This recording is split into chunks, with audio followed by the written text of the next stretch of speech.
And we are back with another Oxygen Not Included. So in the last episode, I went through a few more tips, or a few beginner tips. All of you out there who happen to be in the same boat as me, having issues with getting the base started, and do's and don'ts. So in the last video, it looks probably a little bit different from this. I did a little bit of exploring and testing some things out. Had to try my hand at electrolyzers and separating hydrogen and cooling and all that stuff. I went to an extreme level on this side. Tons of cooling, tons of deoxidizers and electrolyzers, and I couldn't get this running efficiently. I do have some awesome tips that I learned throughout this experiment process. For one, geysers definitely don't like to be over resourced. I think 2 is the efficient number for a geyser. You just got to make sure that you don't pump anything else into these. Make sure you use gold for anything that it requires hot. You know what? Let's start from the beginning. Right from the starting with a correction from my last video, I did mention abyssalite and purple being the ideal place to build through. Purple in these brown areas, the ones that you start in. I still believe that the brown and the purple are the best places to dig out because the slime has all of the germs. You can see here. I described the first kind of germs, the slime lug. I didn't mention the food poisoning germs. You'll see that through the toilets, and if somebody gets sick. What happened? Did I lose my stream for a second? No, we're good. Okay.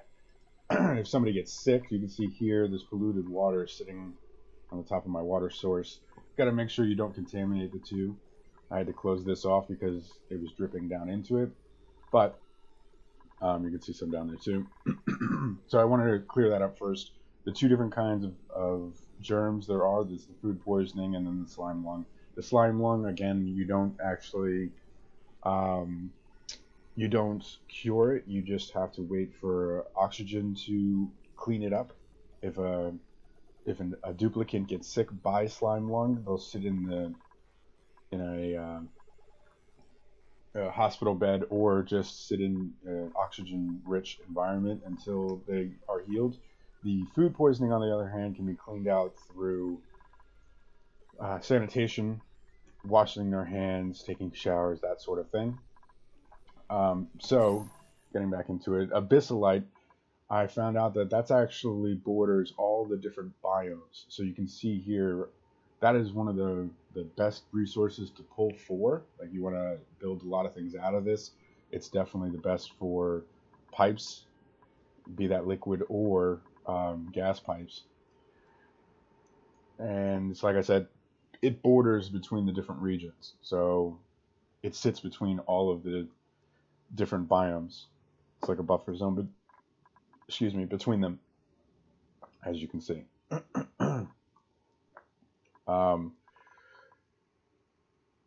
So one of the things I did want to get back into, abyssalite, like I said, it's found at the border of each biome. It's best to keep and only use it for the extreme temperature piping scenarios.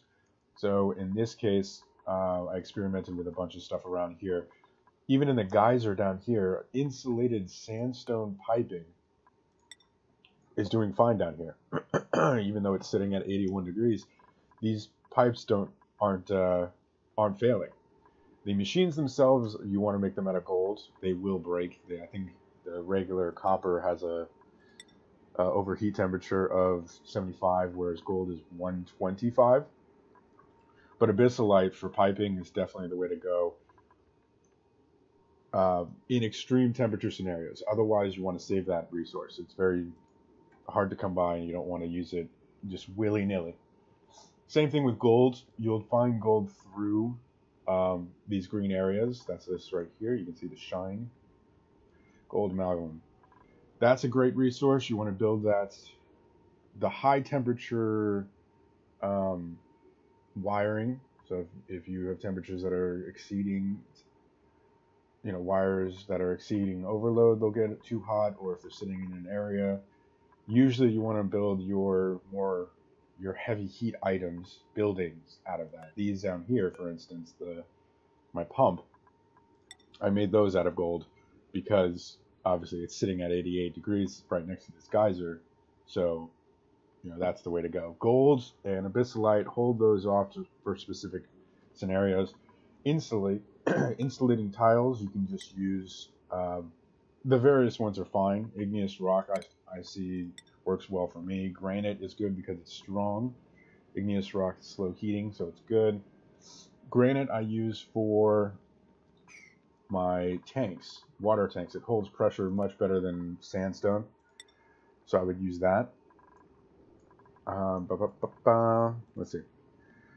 Right, so the gold is used for hot situations. Copper buildings overheat at 75, which is fine for the most part.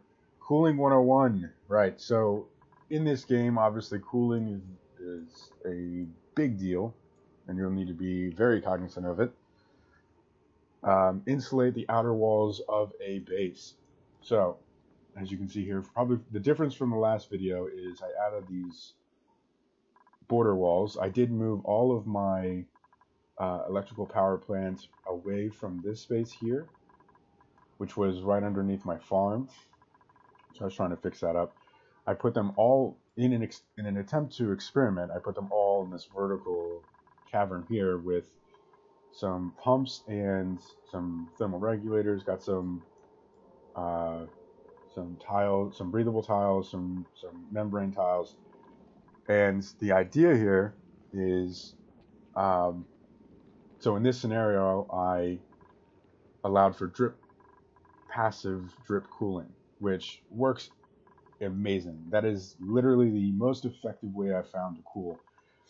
When you're building a base, this is the 101 class here. If you're building a base, throw some air tiles around or have open spaces for the air to travel around throughout. This up here is just various experiments. I was trying to get the whole hydrogen cooling, oxygen going, and I couldn't get it going efficiently. I'll have to go back into that. But I relocated all of my cots, moved them to the left side here, and you'll just want to have plenty of space for the air to flow around. Cooler temperatures will fall to the top, hotter temperatures will go to the top, or I said that backwards. Cooler temperatures will fall to the bottom, hotter temperatures will go to the top. Gases will follow their standard directions. So the helium, obviously, you can see it's all pulled up at the top here. And so after doing a bunch of experiments, the first thing I did was just put a water cooler? I forgot what it was called. The Thermo Aqua Tuner. I threw that in my tank here, ran the piping directly from this, and ran it behind all my plants and behind all of my electric batteries, and I had coal sitting at the top here, and that didn't cool effectively. It radiated a little bit of the temperature and stayed in the teens Celsius the entire time it went through here, pumped back into this tank, and then went throughout the building. And it recirculated well. It did go through the system, and this tank was a colder temperature. But it didn't effectively cool my setup, my batteries, and the coal generators that I had. So, I was experimenting a little bit more. That's where this whole thing came into play. And I noticed one amazing thing was the drip cooling. So these thermoregulators are extremely hot. They will burn, regularly in the smolting temperatures. But what I think every colony that I'm going to build from here out is going to be designed in this kind of capacity where you've got a clean water tank right next to the polluted water tank. So long as they're using a decent barrier, you should be fine. Sandstone isn't ideal, but they haven't broke yet, so it seems okay. But I run the pump through this entire place, and you can tell these aren't getting incredibly hot when I run them. The drip cooling is incredibly good and efficient at cooling passively. Like literally all of the items in this field are sufficiently cooled. Um, right, so insulating the outer walls, that's key. Once you get past the orange, or not orange, the brown area that you start in, everything beyond that starts to get a little bit hotter. You can see 46 in the purples here, 40 down here, 30s in the green. So what I've noticed is you want to insulate the outer walls that you're working in. And then once you get to the point where your power generation is starting to heat up, plan with the tanks in mind and the passive cooling. Passive cooling is these liquid vents, and the way it works is, so this was a failed attempt. I haven't successfully moved my farm. I haven't gotten it working yet because the vents haven't successfully cooled down this area yet. But as far as the drip cooling goes, so what I do is, I'm going to do this from all of my colonies from this point forward, is I'm going to collect all the clean water on one side, polluted water on the other, separate them with a airflow tiles and mesh tiles at the bottom, drip the water down onto the thermocoolers, and allow this to drip over everything else. Everything seems to be clean, staying cool with all of this water passing by. Now, I threw in some carbon skimmers and electrolyzers down here just to add some variety of air, because I was pumping in the air to cool. One thing I would change about this is I would probably use one pump to feed the air to both of the thermoregulators to cool it down even more, and then the other pump to push through the building. That's... where is it? There. So I think I would change this just to add more flow throughout the building. But, okay, so getting back on topic. The water tanks, you want to build them at the bottom of your base. Use granite because it's a stronger pressure. Like over here, I was having an issue where it was seeping out and causing leakage. So I used granite for this basic design. You don't want to use granite for everything. Sandstone usually works just fine throughout based on a general basis.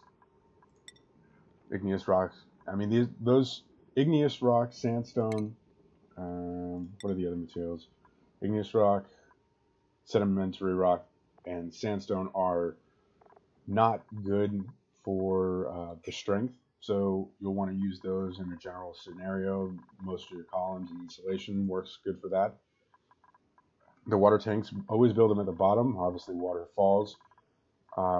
My design going forward is just going to be this tall column of electrical. That's every building, every colony I build is going to be designed in this capacity one way or another, where I've got a clean water on one side, polluted water on the other, and I'll pump as I need. And then I'm going to drip. It's going to be a circulating flow that'll just constantly pump the water back into and over my electricals. When it comes to the passive cooling, you want to make sure that you don't flood the building. And the way that is done is when the water collects, if it's apparently, I looked this up and found out, if it's 1/3 the size of the building, say if it collects to, around here, then it'll flood the building and it will no longer work.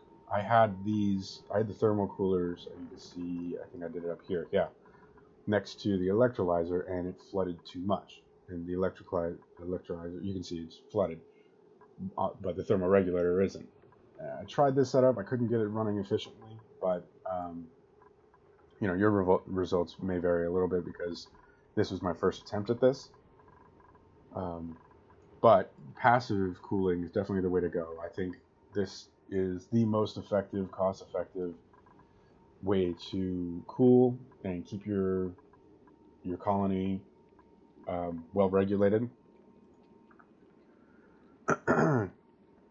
vertical power station seems to be the ideal solution for this. So again, when I start a colony, every colony I build from here on out is going to have this in mind, where maybe the top of this will be coal to begin with, a couple of batteries, but the idea is to scale this in the future and then keep with my whatever geyser I find and tap into that. Geysers, again, you'd only get, I think, 2 generators per geyser. At least the natural guy, the gas geyser, you only get 2. Right, so the thermoregulators themselves, they are extremely ideal over the the aqua tuner, because both of them cool at negative 14 degrees, negative 14 degrees, negative 14 degrees. One produces 14 watts of power, or watts of heat, 58 watts of heat. Now they overheat at different temperatures, but you could just make the thermo out of gold if you really think it's an issue. I didn't even have to, because I keep it sufficiently cooled with the passive cooling.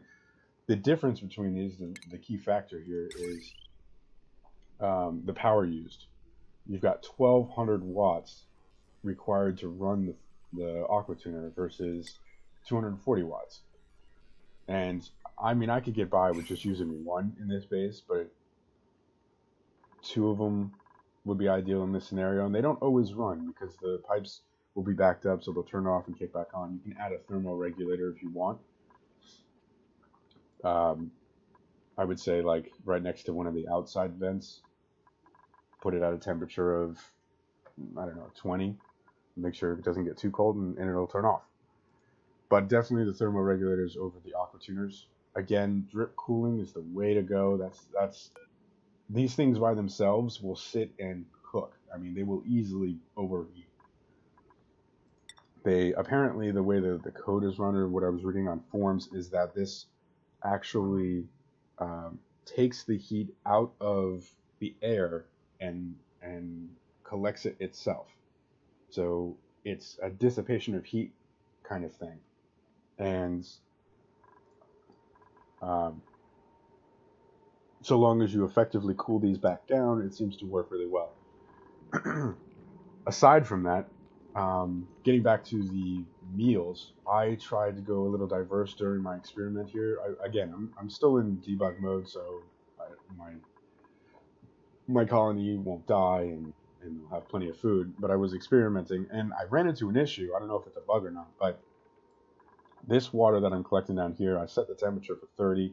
It rose to 35. I'm pumping this to the farm that I was trying to build, and for some reason, these 2 pipes, right where it connects, for whatever reason, keep freezing, and it's just in that one corner, and I just don't understand it. The ambient air next to this is a cool 31 degrees, or a temperate 31 degrees, but the contents, you can see right there, negative 2.8 degrees. It just, this baffles me. I don't understand. You can see it just drops. And I was having a problem where these were breaking, even though I made the pipe out of, I think I made them out of granite, yeah. So when it comes to freezing or pipes bursting, what is actually happening is a state change in the item that you're passing through the pipe.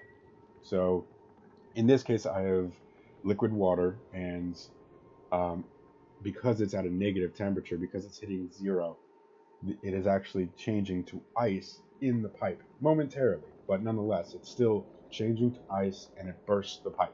The same thing can happen in your air vents. If that drops to,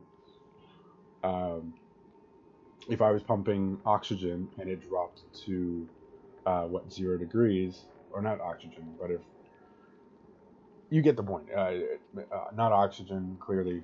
I think oxygen's freezing point is like a negative 120 or something along those lines. But if you pump it at the temperature that it can change from a gas to a liquid, it will break the pipe. And that happens for every gas, for every liquid. If it changes temperature, for instance, if the water in here got to a boiling point, that would also break the pipe, regardless that it's made of granite. For whatever reason, I couldn't figure out why these specific pipes right here, or um, these specific plants or these pots were having this issue. So I'm gonna can this idea and rebuild another one. But getting back on topic, I was talking about the lice loaf, right? So after doing a little bit of experimenting, the lice loaf is still the way to go, or mealwood, I should say, because I looked in a little bit deeper into it, and as I was stating in the first video, the seeds themselves produce 600 calories, whereas if they collect three of those seeds, they can make the lice loaf itself. So 3 seeds turn into, or 2 seeds, I guess, 2 seeds turn into 1,700 calories. So you net a profit of calories if you make the lice loaf. The reason why this is still the ideal way to go, or the main focus for any beginning to middle, I would say, colony, is because it doesn't have any bad effects. Terrible at 0 doesn't change anything. The 0 doesn't provide a bad quality. Now they do have requirements on their own. Each of the people themselves, they have requirements or that they expect of the food. I don't remember what it was.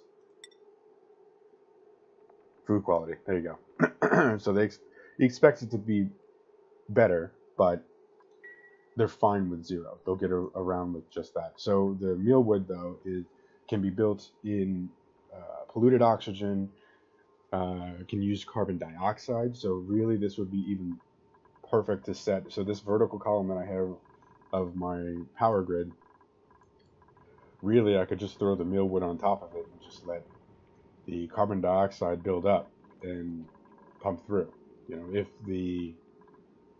if I happen to get a store of oxygen going because of the electrolyzers, then so be it. If the carbon skimmers take out enough of the carbon dioxide and replace it with oxygen, so be it. The mealwood would still live.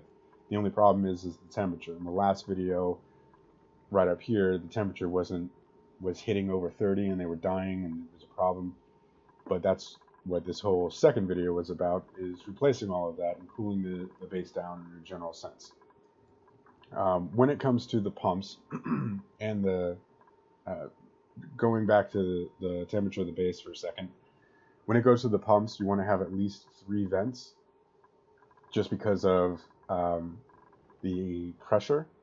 These will constantly say that they are over pressure, unless you have 3 of them. I've noticed 3 of them is a decent amount of vents per pump.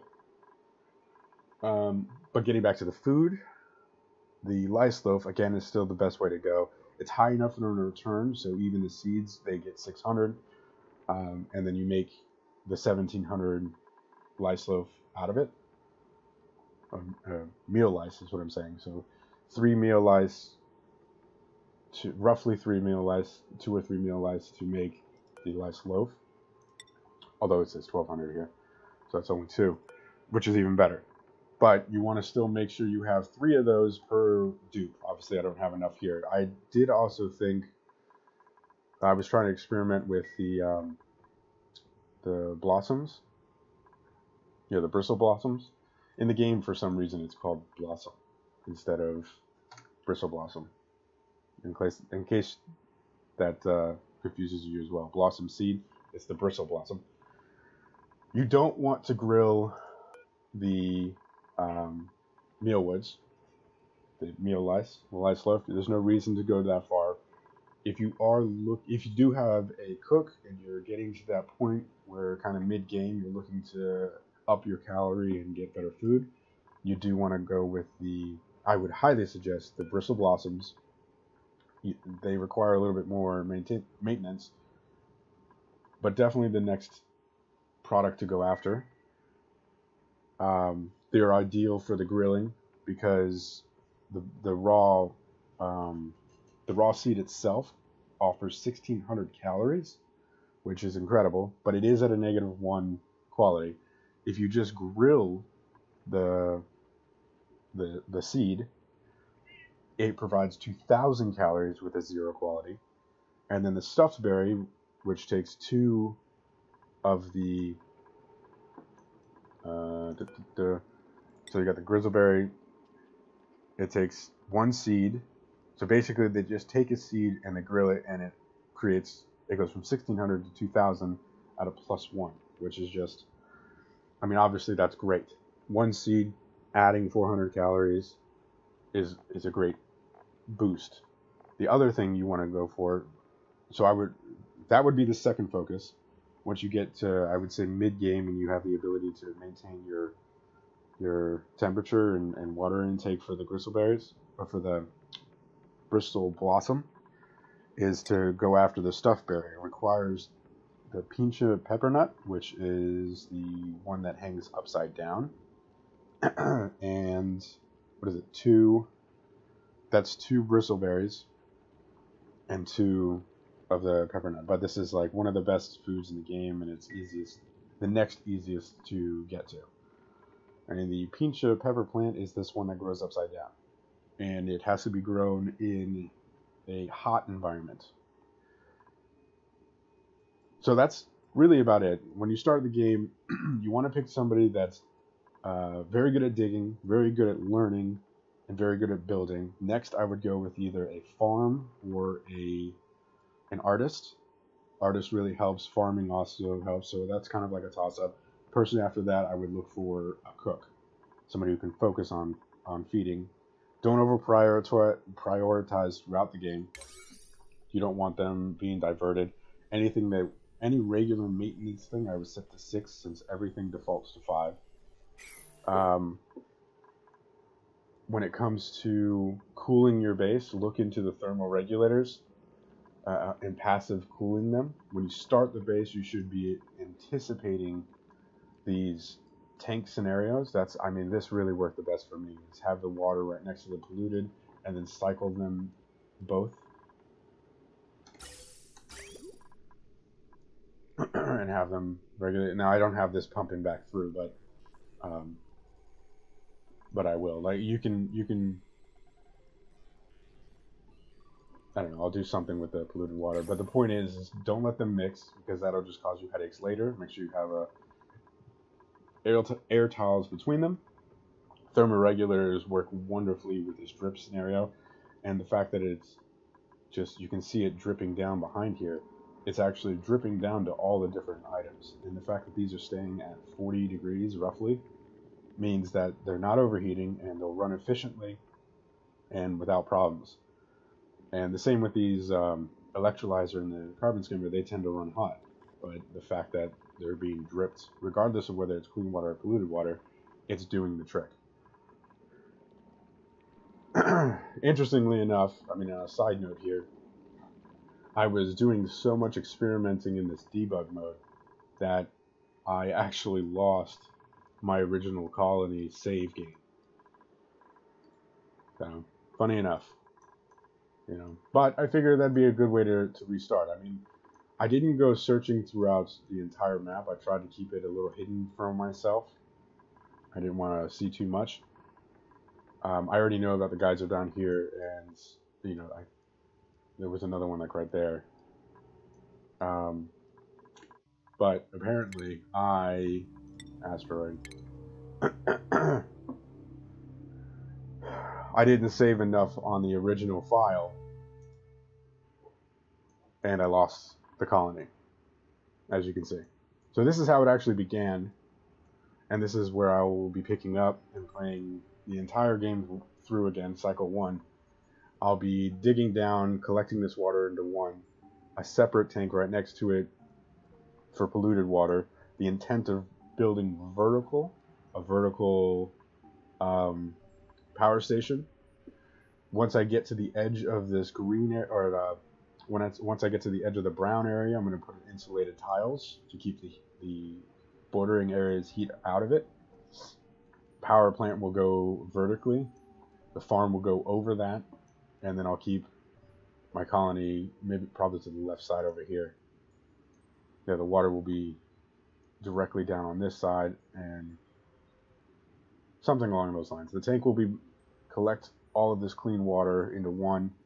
Polluted water will drip into a tank on the very next side of it, and you grow with that intention. You grow with that in mind. Scale up from there.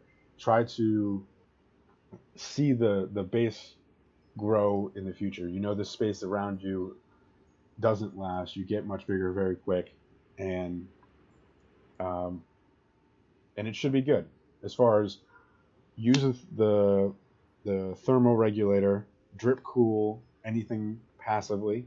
That's the way to go. When you need to get to the extreme temperatures, that's more of a late game experimental type of deal. I wouldn't focus on that. It shouldn't be an immediate goal trying to get off the ground.